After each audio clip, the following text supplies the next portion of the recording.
ସେଥିପାଇଁ ମୁଁ ସବୁ ଡାଇରେକ୍ଟର ମାନଙ୍କୁ ବର୍ତ୍ତମାନ ଆଜି କାମ ପାଇଁ ସରି କହିଛି। ଏମିତି କାମ ଯିଏ ବି କରିବ ସେଟା ଭଲ କଥା ନୁହଁ।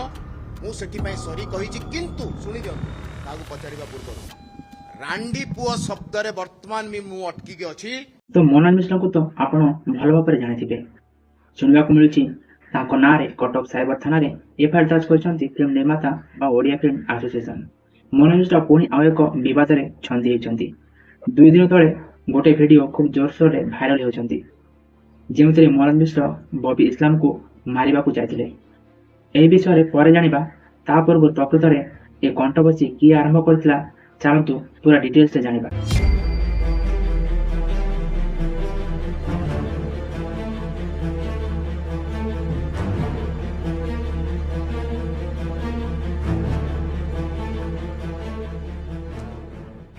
तो कौन गिरफ्तार हेबे कि मोनाल मिश्र? प्रकृତରେ ମୋନାଲ ମିଶ୍ର ଓଡ଼ିଆ ଫିଲ୍ମ ଇଣ୍ଡଷ୍ଟ୍ରିକୁ ଭାଙ୍ଗିବାକୁ ଚାହୁଁଛନ୍ତି କି? ଆକ୍ଚୁଆଲି ମୋନାଲ ମିଶ୍ର ଚାହୁଁଛନ୍ତି କ'ଣ? ତେବେ ଚାଲନ୍ତୁ ଜାଣିବା ମୋନାଲ ମିଶ୍ରଙ୍କ ଫିଲ୍ମ ଦୁନିଆରେ କରିଥିବା କାରନାମା ବିଷୟରେ। ତ ହ୍ୟାଲୋ ଫ୍ରେଣ୍ଡସ୍, ମୁଁ ହେଉଛି ଦିବା, ଆପଣମାନଙ୍କ ପାଇଁ ନେଇ ଆସିଛୁ ଆଉ ଏକ ନୂଆ ଭିଡ଼ିଓ। ଏ ଭିଡ଼ିଓରେ ମୋନାଲ ମିଶ୍ରଙ୍କ କିଛି ବାହ୍ୟାତ କାରନାମା ଯିଏକି ଏବେ ତାକୁ ବହୁତ ମହଙ୍ଗା ପଡ଼ୁଛି।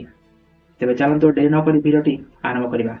ତ शुरू होता 2023 आसीथिबा माइंड गेम एवं राम फिल्म को नहीं। प्रथमे मोनाल मिश्र राम फिल्म को नहीं एक रिव्यू देते।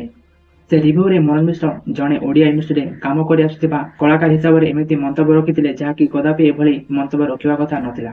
तापर हॉलीवुड अभिनेता मोनाल मिश्र एवं अरिंदम रॉय भितर जोरसोर रे कंट्रोवर्सी देखा मिलता। ओडिशार चलचित्र स्क्रीनिंग को नहीं विवाद लगी रही।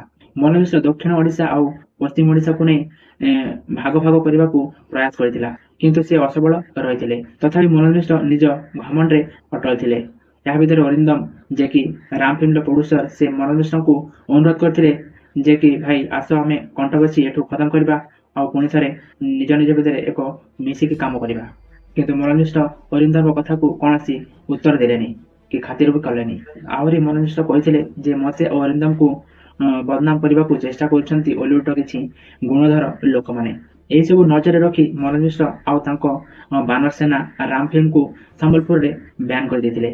टोटाली संबलपुर रे ओडिया फिल्म को बैन कर देथिले। तापरे यूसीसी मोनाल मिश्र को हॉलीवुड इंडस्ट्री रे 2 वर्ष पई बैन कर देथिले, किंतु ओडिशा चलचित्र निर्माता एवं वितरक गिल्ड माने याकू ग्रहण करनथिले। कौशल सेना धमक देथिले जदि मोनाल मिश्र को 2 वर्ष बैन करिवे ताहले संबलपुर रे कोनसी ओडिया फिल्म चलिबाकू देबेनी। तो भाई 2023 रे घटितबा ए घटना परे हॉलीवुड रे मोनाल मिश्र को नामोनिशन मिटी जायतिला। तथापि मोनाल मिश्र तांको यूट्यूब रे लाइव आसी याकू ताकू नै चुगली करिबा छाड़ी नथिले। से एबे खाली होम प्रोडक्शन द्वारा फिल्म छड़ा आ अन्य फिल्म रे नजर आसु नाही, खाली गोटे कारण जोगु, से होछि मोनाल मिश्रकर अहंकार। ସେଥିପାଇଁ ଅନ୍ୟ ପ୍ରୋଡକ୍ସନରେ କାମ ମିଳିବା ମୋନାଲ ମିଶ୍ରଙ୍କୁ ମହଙ୍ଗା ପଡୁଛି। କିଛି ଦିନ ତଳେ ମୋନାଲ ମିଶ୍ର ଦ୍ୱିତୀୟ ବିବାହ କରିଥିଲେ। ଏହାକୁ ନେଇ ମଧ୍ୟ ଜୋରସୋରରେ କଣ୍ଟ୍ରୋଭର୍ସି ଦେଖିବାକୁ ମିଳିଥିଲା। ମୋନାଲ ମିଶ୍ରଙ୍କ ପ୍ରଥମ ସ୍ତ୍ରୀ କହିବା ଅନୁସାରେ ମୋନାଲ ମିଶ୍ର କୁଆଡ଼େ ଓଡ଼ିଆ ଭାଷାକୁ ଘୃଣା କରନ୍ତି ବୋଲି। ହଁ, ଆମେ ଜାଣିଛୁ ମୋନାଲ ମିଶ୍ର ଜଣେ ଭଲ ଅଭିନେତା ହୋଇପାରେ, କିନ୍ତୁ ଏତେ ଘମଣ୍ଡ ହେବ ବୋଲି ଆମେ କଦାପି ଭାବିନଥିଲୁ। ସେ ହିନ୍ଦୀ, ତେଲୁଗୁ, ତାମିଲ, ମାଲାୟାଲମ, ଓଡ଼ିଆ ଫିଲ୍ମରେ ଅଭିନୟ କରିଛନ୍ତି। ଆଉ ତ ସେ ମୁମ୍ବାଇରେ ରହି ସିରିଏଲରେ ମଧ୍ୟ କାମ କରିଛନ୍ତି। ମୋନାଲ ମିଶ୍ରଙ୍କ କହିବା ଅନୁସାରେ ମୋନାଲ ମିଶ୍ର ମୁମ୍ବାଇରେ ଏକ ଲଫଡ଼ା ଯୋଗୁଁ ମୁମ୍ବାଇ ଛାଡ଼ିଥିଲେ। ମୋନାଲ ମିଶ୍ର ପ୍ରଥମେ ହଲିଉଡରେ ଖଳନାୟକ ହିସାବରେ ନଜର ଆସିଥିଲେ, କିନ୍ତୁ ଏବେ ରିଏଲ ଲାଇଫରେ ଖଳନାୟକ ସାଜିଛି ମୋନାଲ ମିଶ୍ର। ଏବେ କିଛି ଦିନ ତଳେ ମୋନାଲ ମିଶ୍ର ରାଣ୍ଡି ପୁଅ ଅନନ୍ତାକୁ ନେଇ ଏକ ଇଣ୍ଟରଭ୍ୟୁରେ ମନ୍ତବ୍ୟ ରଖିଥିଲେ। କହିଛନ୍ତି ରାଣ୍ଡି ପୁଅ ଅନନ୍ତା ସିନେମାର ଯଦି ଏହି ଟାଇଟେଲ ନ ହଟାନ୍ତି ତେବେ ଆମେ ବିରୋଧ କରିବୁ। ଏହାକୁ ନେଇ 2 ଦିନ ତଳେ ମୋନାଲ ମିଶ୍ର ଆଉ ବବି ଇସଲାମ ଝଗଡ଼ା କରିବାକୁ ନଜର ଆସିଥିଲେ। ଏବେ 2 ଜଣ କେସ୍ କଚାରୀରେ ଫସିଛନ୍ତି। ତେବେ ଚାଲନ୍ତୁ ମୋନାଲ ମିଶ୍ର ଓଡ଼ିଆ ଇଣ୍ଡଷ୍ଟ୍ରି କାହିଁ ଛାଡ଼ିଥିଲେ ତା ବିଷୟରେ ଟିକେ ଜାଣିବା। ମୋନାଲ ମିଶ୍ର ଓଡ଼ିଆ ଫିଲ୍ମ ଇଣ୍ଡଷ୍ଟ୍ରି ଛାଡ଼ିବା ଗୋଟେ ଉଦ୍ଦେଶ୍ୟ ଥିଲା ଯେ କି ତାଙ୍କ ପ୍ରଥମ ସ୍ତ୍ରୀ କହିବା ଅନୁସାରେ ମୋନାଲ ମିଶ୍ର ଓଡ଼ିଆ ଇଣ୍ଡଷ୍ଟ୍ରିରେ ଭଲ ପଇସା ରୋଜଗାର କରିପାରୁନଥିଲେ, ଯାହାଫଳରେ ମୋନାଲ ମିଶ୍ର ଓଡ଼ିଆ ଇଣ୍ଡଷ୍ଟ୍ରିକୁ ଛାଡ଼ିଥିଲେ। ସେ ହିରୋ ହେବା ଆଶାରେ ମୁମ୍ବାଇ ପଳାଇ ଯାଇଥିଲେ, କିନ୍ତୁ ଦୁର୍ଭାଗ୍ୟ ଯେ ସେ ତାଙ୍କ ନିଜ ପ୍ରଡକ୍ସନ ଛଡ଼ା ଆଉ ତାକୁ ହିରୋ ରୋଲ କେହି ଦେଲେନି। ସେ ମୁମ୍ବାଇରେ ଏକ ଲଫଡ଼ା ଯୋଗୁଁ 2023ରେ ସେ ପୁଣି ଓଡ଼ିଶା ଫେରସ୍ତ ହେଲେ। ଏଠୁ ତାଙ୍କର ଚାଲୁ ହେଲା ମାଇଣ୍ଡ ଗେମ୍। ତାପରେ କାଷ୍ଟିଂ କାଉଚକୁ ନେଇ ବି କିଛି ଦିନ କଣ୍ଟ୍ରୋଭର୍ସି ଦେଖିବାକୁ ମିଳିଥିଲା। ଟୋଟାଲି ଦେଖିବାକୁ ଗଲେ ଏହା ପୂର୍ବରୁ ଓଡ଼ିଆ ଫିଲ୍ମ ଇଣ୍ଡଷ୍ଟ୍ରିରେ କୌଣସି କଣ୍ଟ୍ରୋଭର୍ସି ଦେଖିବାକୁ ମିଳିନଥିଲା। ତ ଏସବୁ ଛାଡ଼, ଆଜି ଆମେ କଥା ହେବା ମୋନାଲ ମିଶ୍ରଙ୍କ ଖରାପ କର୍ମର ଫଳକୁ ନେଇ। ମୋନାଲ ମିଶ୍ରଙ୍କ ଗୋଟେ ୟୁଟ୍ୟୁବ ଚ୍ୟାନେଲ ଅଛି, ଯେଉଁଥିରେ ଓଡ଼ିଆ ଇଣ୍ଡଷ୍ଟ୍ରିରେ କୌଣସି ଫିଲ୍ମ ଆସିଲେ ମନୋଜ ମିଶ୍ର ତାକୁ ଗୋଟେ ଛୋଟ ରିଭ୍ୟୁ ଦିଅନ୍ତି। ଠିକ୍ ଅଛି, ରିଭ୍ୟୁ ତ ଭଲ କଥା, କିନ୍ତୁ ଫିଲ୍ମର ଆକ୍ଟର ବା ପ୍ରଯୋଜକକୁ ନେଇ ଏ ବକବାସ କରିବା ଠିକ୍ ନଥିଲା। ସେ ରିଭ୍ୟୁରେ ରିଭ୍ୟୁ କମ୍ ଥିଲା ଆଉ ବକବାସ ବେଶୀ। ତାକୁ ନେଇ ଆଜି ମହଙ୍ଗା ପଡ଼ୁଛି ମନୋଜ ମିଶ୍ରଙ୍କୁ। ଗତ କିଛି ଦିନ ତଳେ ମନୋଜ ମିଶ୍ରଙ୍କ ଖରାପ ବାଇଟ୍ ଯୋଗୁଁ ଓଡ଼ିଆ ଫିଲ୍ମ ପ୍ରଯୋଜକ ଏବଂ ଫିଲ୍ମ ଆସୋସିଏସନ ତରଫରୁ କଟକ ସାଇବର ଥାନାରେ ଏକ ଏଫଆଇଆର ଦର୍ଜ କରିଥିଲେ। କିନ୍ତୁ ପୁଣି ଆଉ ଏକ କେସରେ ଫସିଛନ୍ତି ମନୋଜ ମିଶ୍ର। ଏହାକୁ ମନୋଜ ଦେଖି ମନୋଜଙ୍କ ରାତିର ନିଦ ହଜିଯାଇଛି। ହଁ, ପୁଣି ଅଡୁଆରେ ପଡ଼ିଛନ୍ତି ମନୋଜ ମିଶ୍ର।